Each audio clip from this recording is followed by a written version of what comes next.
Churchill जो जो सबसे मशहूर प्राइम मिनिस्टर थे इंग्लैंड के, उनका बड़ा अच्छा कोट याद आ रहा है आपकी बातें सुन के, और आप खुद स्ट्रेटजाइज करते रहे चीज़ों को। उन्होंने कहा था कि elections are the litmus test for a politician. Only after a result लोग ये असेस कर पाते हैं कि कौन सदन में जाने लायक है, कौन जाने लायक नहीं है। फिर उसके बाद you can make as much noise as you want.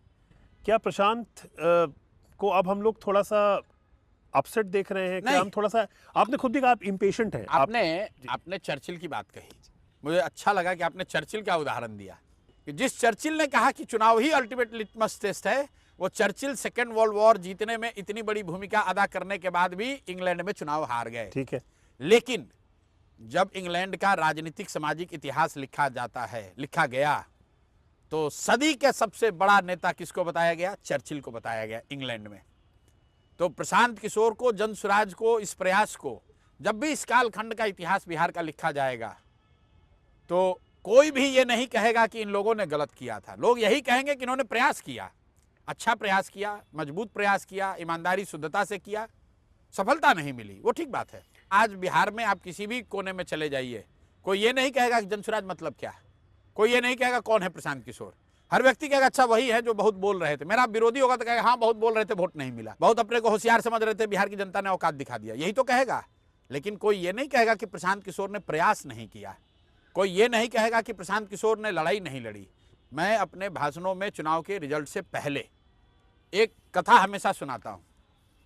Mahabharat की लड़ाई में चक्रव्यूह भेदने की जो कथा सुनाई जाती है, उसमें अभिमन्यु को घेर कर छल से मार दिया गया।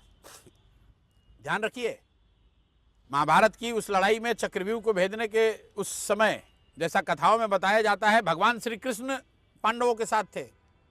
स्वयं भगवान जिसके साथ थे, जिसके पिता अर्जुन, उस अभिमन्यु को छल से घेर कर मार दिया गया। लेकिन आज भी जब महाभारत की कथा सुनाई जाती है तो अभिमन्यु के प्रयास की चर्चा होती है, अभिमन्यु के वीरता की चर्चा होती है। उनको घेर कर मारने वालों की चर्चा कोई नहीं करता। एक मिनट पूरा कर लेने दीजिए। उनको घेर कर मारने वालों की चर्चा कोई नहीं करता। और उससे आगे की बात है, महाभारत चक्रव्यूह में आपने अभिमन्यु को घेर कर मार दिया, लेकिन उससे आप महाभारत नहीं जीत पाए। तो इसलिए अंततः जीत सही की होगी, सत्य की होगी।